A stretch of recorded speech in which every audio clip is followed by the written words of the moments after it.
There have been oh so many lessons from this cult. We've been out here healing, minding our own business. But do understand that cults will use women to lure others in. Observe the gaslighting. Observe just how dangerous women can be when they are vying for a position within a cult. Very, very dangerous. There's so much you can't see as you don't know people's legal names, as the cult has changed its name, as this person has changed their name numerous times. Yet women will be used to push books and music, all different types of ways that women are used to recruit. So again, be very mindful. Women can be very dangerous as they vie for positions within the cult or whatever they're trying to prove. One thing we're not going to do over here is the gaslighting as someone who has lived within this cult. Not somebody that was passing through for a couple of months or when we needed a place to stay in transition from whatever adventures you were having in other countries. May you create and have the day that you deserve. Consequences, legal, financial, and otherwise, are always in order. Divine greetings, dear Sister Kwasa. How are you today? So first and foremost, thank you very much for your answer, your honest answer. So I'm going to be very clear and concise. Try to be quick because these messages are timed. But first and foremost, I'm responding through voice recording because I'm not much of a texter. I think part of the issues that humans are having with relating and communicating is the overuse of technology. So when I try to lean more towards anything that's more connected than less. So also, I apologize if my voice is a little.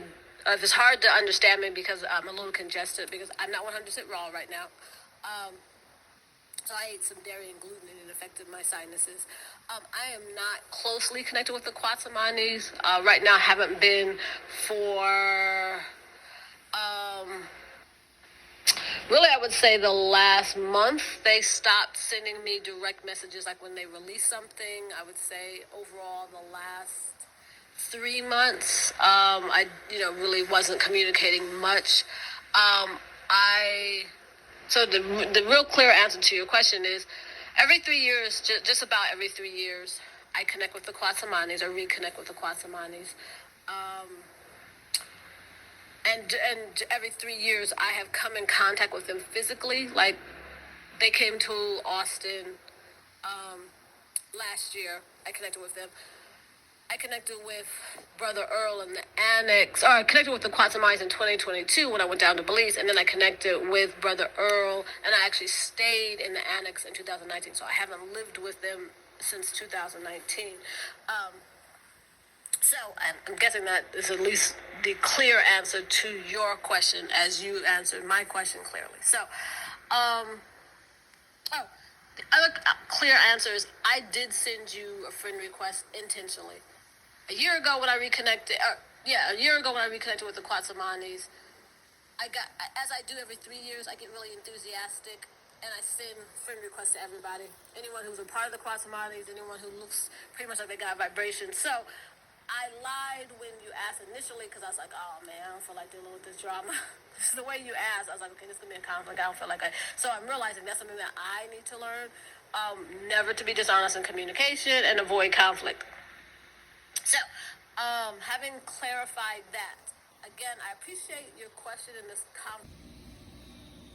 I apologize. I try to keep that in one, but whatever. Okay, so the last part I was saying is that, and this is what I am learning, is that when there's a breakdown in communication, if we truly know we're source, that means we're not a victim. There's nothing outside of ourselves. There's nothing being done to us.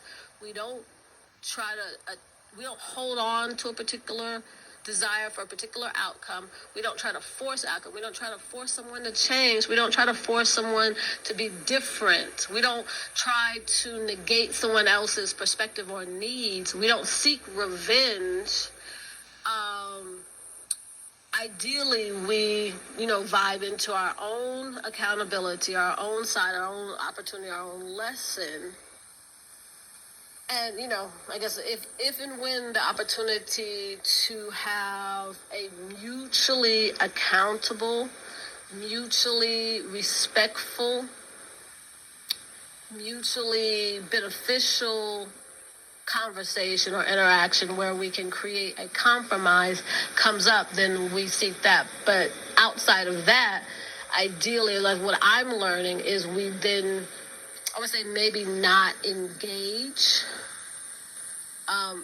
in any shape, form, or fashion. And again, definitely not with a force or a fight situation. So, anywho, that's just something that I invite you to consider. Again, it really comes down. I'm realizing in the end all to be all, when we have what we would describe as conflicts or difficult situations with people, it truly reveals who we are and what we truly believe about ourselves and truly what we believe about the universe and our place in it. And whether we truly believe, good happens for us. If we truly believe good happens for us, then we don't force or fight. We don't get angry. We don't try to, change someone or negate someone. We can accept the situation and move on. And so, anywho, again, I share that with you. Hopefully that's beneficial or helpful for you. I definitely know I am a female Aquarian, of course, which is, I will tell anyone at this point, it does give me a certain, it's like children who are raised raw, who are going to be more likely to be raw. Like we name raw. It's this, or a child whose parents, I don't know, play soccer, or a child whose parents sing, the child's gonna be more likely to do that thing. So being born in the beginning of the age, I resonate with the energy of the age, and particularly my huge focus is understanding. I feel like I really have a real sensitivity to the needs, the opportunities, the lesson of the age. So, anywho, my friend, if you want to continue the communication, I am more than happy to. If not, I understand if you want to end it there.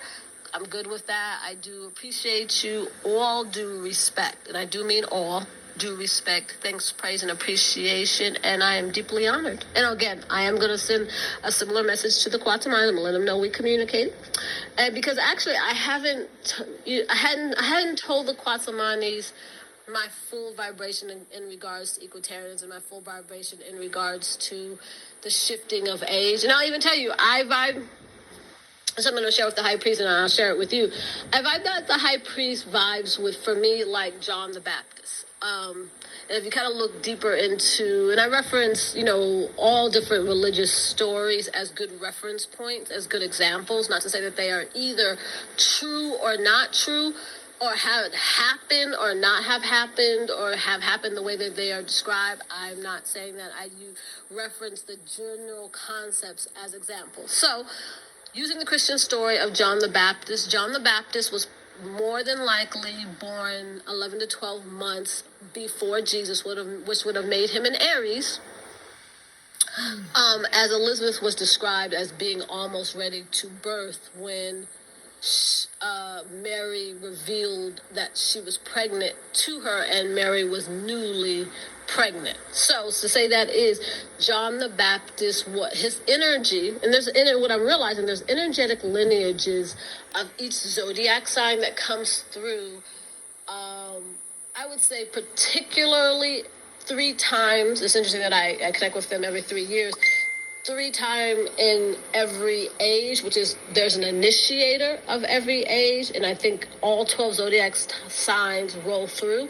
There's a reminder, which is like the middle of the age, hey, don't forget, and then there's a reformer, which is why you hear about the Reformation age that was reforming the male Piscean age to prepare for the female Aquarian age back in the late 1800s, which is obviously when the change really kind of they were preparing for the change. Yes, so I feel like the 12 zodiac signs, that energetic lineage that comes around every basically 600 years, the high priest is of the Aries age, that he was born in Aries, John the Baptist was the last time that energy rolled, not the last time, one of the more prominent times that it rolled around. I vibed at the high priest. He acts just like, for me, he acts just like John the Baptist. Go out and live. And I'm not saying it's wrong. I'm just saying it's like basically the high priest, just like John the Baptist, brought forward or made it very clear the vibration of the male Piscean age. Even before Jesus, he was telling people what people needed to do to prepare them. I feel like the high priest is literally John the Man. He's telling people, hey, get out of the matrix, eat raw, growing your food, soul mates, and none of that. That's the Quasamite vibration is the spirituality of the female Aquarian nation. I've let the high priest know that I vibe that. While I recognize John the Baptist was the foundation, Jesus came and, he kind of cleaned up a little bit of what John said. And then there's still going to be there was some cleaning that needed to happen with Jesus's messages. So there's always some cleaning that needs to happen with each message. So I say that to say maybe part of the conflict that you had with the high priest was something that I vibe and I have done myself. When I get all excited, I totally be worshiping the high priest. And then I realized, no. Everyone's got their things. Everyone's learning, growing. I guess the part about the intentions that, what the women's intention are. I don't know if your question is, are they trying to join the tribe? Or is your question, are they trying to join the royal family and be down with that, be one of the high priest's mates? I think the simple truth and reality is, I think pretty much every woman because you didn't mention, you don't seem to have an issue with men promoting the high priest. You said women. So the likelihood, all women, all female beings of all species tend to seek the highest vibration as far as the mate.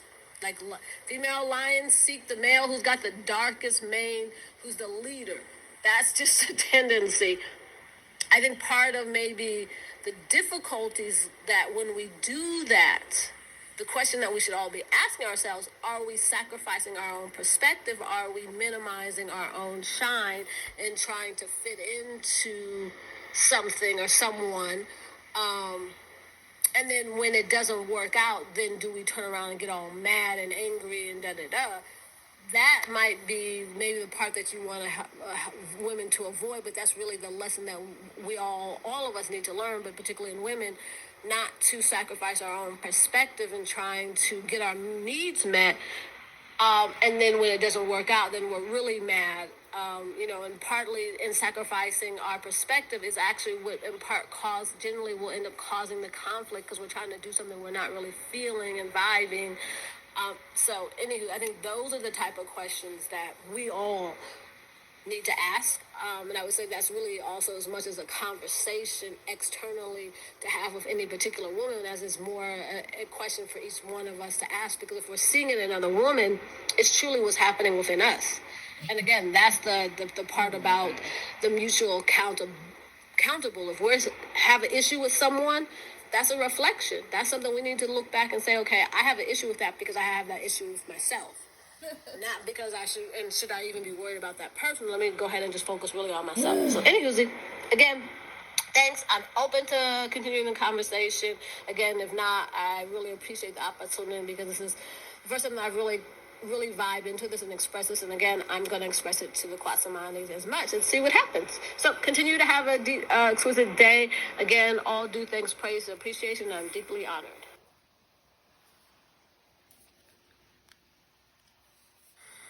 Okay, I do tend to leave messages in threes. It's something I've noticed with the Quasamanis. Anywho, the last part that I realized, and this is, I think, a huge part in answer to the question, and one thing I want to be very clear that I am very aware that what I am speaking of is, I would say, the highest ideal. How applicable? I would say ideally it's applicable, but how easy is it to apply? I want to be realistic. I know it's not 100% easy, particularly if you're upset and you're dealing with a conflict and there's something very important going on, and particularly, for me, if it's relating to children. those are times when it's not as easy to apply it. Of course, the concept is for it, the concepts, the mentality, the vibration, the reasoning to be, it is our inherent essence, it's soul, basically. And, the concept is the more we connect with it, it's like a muscle, the more we do it, the better we get back at it, so that when we do get into those moments, then that's when, can become a little easier. It can be very hard if we're trying to apply them for the first time, or if we haven't, really, they're not our inherent first response, and we're trying to apply them in a difficult situation. I recognize that it's very difficult. And again, it's not what we've been taught. It's not the tendency of our system of society. So it can be very difficult to try to be that higher person in a situation where the other person is not. And that's very much where the question is, well, what if the other person isn't, consider being mutually accountable, mutually respectful, and mutually looking for a mutual beneficial outcome. It can be very difficult to attempt to maintain that. It's still, for me, it's still the goal. So now, having shared that, the main thing that I realize is part of the answer is when it does feel difficult, a big part of that, for what I realize, is going into the realization or the concept of, even if it just means, okay, if the person isn't being mutually accountable, mutually respectful, mutually beneficial, stepping back, can often be the best thing. And even again, particularly because generally if we're having a conflict, it means we've over attached to a particular outcome. We are in fight or flight.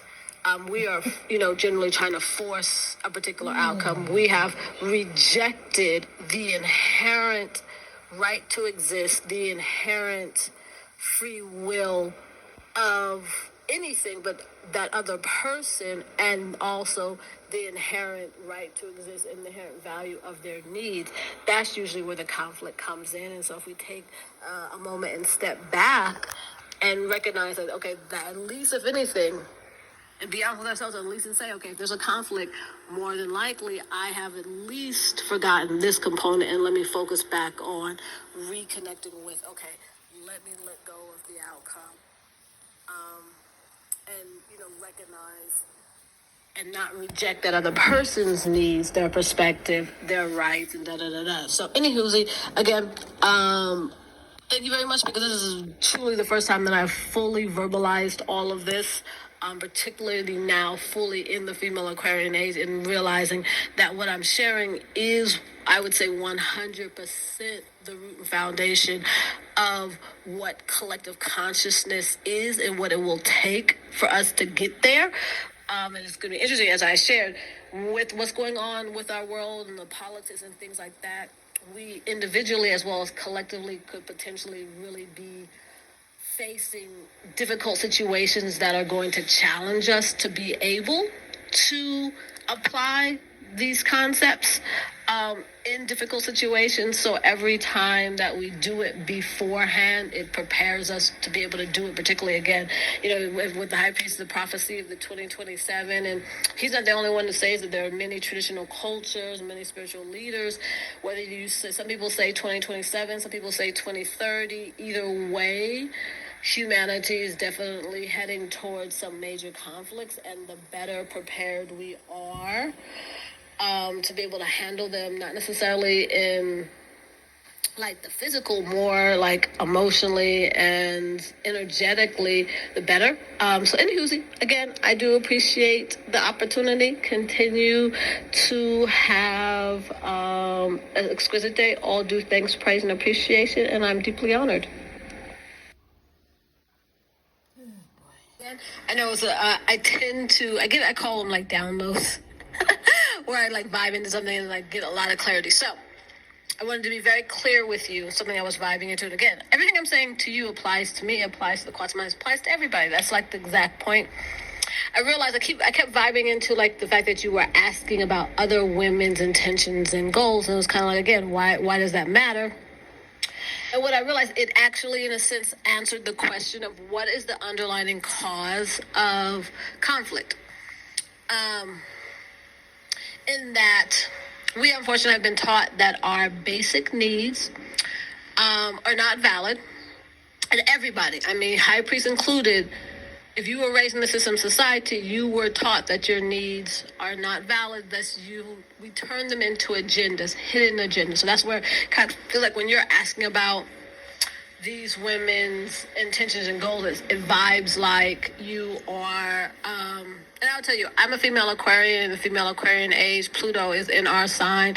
Reading people's minds and like the underlining intentions and goals that people aren't expressing clearly and honestly, I tend to vibe into those. My degree is actually human ecology, which is the study of human needs.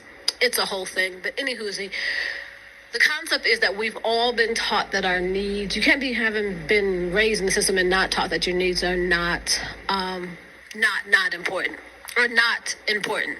And so thus we create agendas.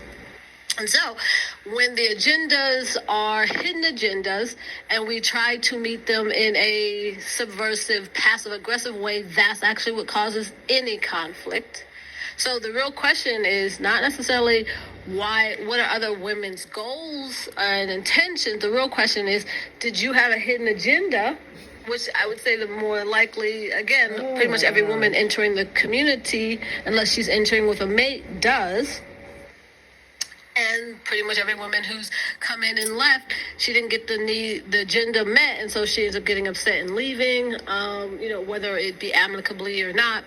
So I think the real question is, did you have a hidden agenda that wasn't met? And is that a part or a root of where the conflict came in? And I could go deeper into like what appears to be pretty obvious of what happened, but the more important is for you to vibe into that and ask yourself. And it's not one-sided, because the Kwasamanis had hidden agendas. They went about trying to get them met without being clear, concise, and direct, or they saw your hidden agenda, allowed you to act on those, and wasn't clear, concise. And that's, I realized it was a part. I've been dealing with brothers recently and attempting to be clear, concise, and be like, okay, what's the actual agenda here? And I recognize if I move and if I allow someone to move knowing that they have a hidden agenda, whatever conflict comes from that is as much my part. So I would say thank you for answering the question, now understanding when we create a space, and first of all, when we're honest with ourselves about our needs and recognize our needs are 100% have every right to exist. They have every right to be fulfilled. We are inherently valuable. Our needs are inherently valuable. When we step into any situation, clear, concise, and honest with that, and then also create a space where another person feels the same way, when we create a mutually beneficial, mutually accountable, mutually respectful space where everyone knows that their needs are valid, have a right to exist, and have a right to be fulfilled, there is no conflict. Like, there's just not. Conflict isn't even feasible or possible. Humans are inherently built for cooperation and built for mutual need fulfillment. So, again, thank you so much, because this is literally the epitome of the Aquarian age, particularly with the North Node having moved into Aquarius and the South Node having moved into Leo. That's literally the epitome of learning how, like, the fate, destiny of the collective, and how the vibration of the Aquarian age is going to root and expand and express is through the concept of collective needs being met, where everyone honors everyone's needs, with the concept of completely removing hidden agendas. That is very much, particularly the next 18 months and the beginning of the Aquarian age. We got to learn how to create space where there's no hidden agendas, where everyone is completely honest, upfront, communicating, supporting each other, and everyone getting their needs met. That is what this age is about. So again, thank you very much, because this conversation has made it 100% clear for me what I need to do within my own individual experiences, and then also as far as understanding what the collective, and potentially if I'm able to support the collective, what that is going to look like. And that is hugely the concept of, we got to move past this concept of hidden agendas. It makes absolutely no sense. It benefits no one. It doesn't get anything accomplished. So again, all due thanks, praise, and appreciation, and I am deeply honored. The need is Oops, I apologize. Let me say one. I want to say one additional thing. I'm realizing the key to learning, because obviously the concept, the question I was vibing into when I was the last couple of recordings is, once our trust is broken, right? And whatever the cause is, whether it's, a husband cheats, or a community takes money, or a job fires us, or we're molested, whatever the cause, any conflict with another person generally will cause both parties to feel like they trust others less. Like that is, and there's actually, again, that's why humanity, unfortunately, is exactly where we are. Pretty much everyone distrusts first and foremost, distrust themselves in the universe, thus distrust others. And that's where, again, where conflicts are coming, because when we don't trust ourselves, we don't trust the universe, we don't trust that our needs are inherently met and can be inherently met. And our needs be valued and like all of that. The biggest thing is, once we recognize we have a trust issue, then, and that's kind of like, if you're asking, well, what are these women's goals and intentions? It's like, okay, is it because you don't trust them and you don't trust the Kwatamanis, or, whatever it is? The real question is, how do we start rebuilding trust? And that's where the agenda part comes in. Again, this is so perfect that literally South Node and Leo would literally be moving past the concept of agendas. So we have to be aware that the reasons that humans interact with each other is to support each other and getting our needs met, and particularly our emotional needs met, because we can meet our physical needs. I don't care whether it's intimacy, whether it's building houses, clothes, food, whatever the need is, we can, the physical component we can really do ourselves. It's and the mental component we now can hop on and do any type of research and da-da-da. And I would say, you could even say to some extent spiritual. It's the emotional needs that we need, the concept of being able to co-regulate and co-soothe and feel value. All of these things are actual needs as well. And that's where we need other people. So, when anyone does anything to hamper our trust, it blocks our ability to get our needs met. And the way to offset that, and I would say the key, is to be aware of the tendency to then suppress our own needs or hide our own needs, creating hidden agendas. And so once we become aware of it, when we refuse to allow our needs to be turned into a hidden agenda, that's when we can start learning not only to trust ourselves, but trust others, because then we ideally will not be put in we won't co-create situations of conflict when we don't make our needs a hidden agenda. When we are very clear, concise up front, that's when you're learning how to trust yourself, and that's when you can start trusting others, because again, it prevents all that shadowy, all that conflict stuff. When you're just clear, concise, and honest up front, then if someone's not willing to meet your needs, then you're just like, okay, golden, peace, out. There is no issue, there's no conflict, there's no more, we don't develop more distrust. So, anyways, again, appreciate this conversation. All due thanks, praise, and appreciation, and I'm deeply honored.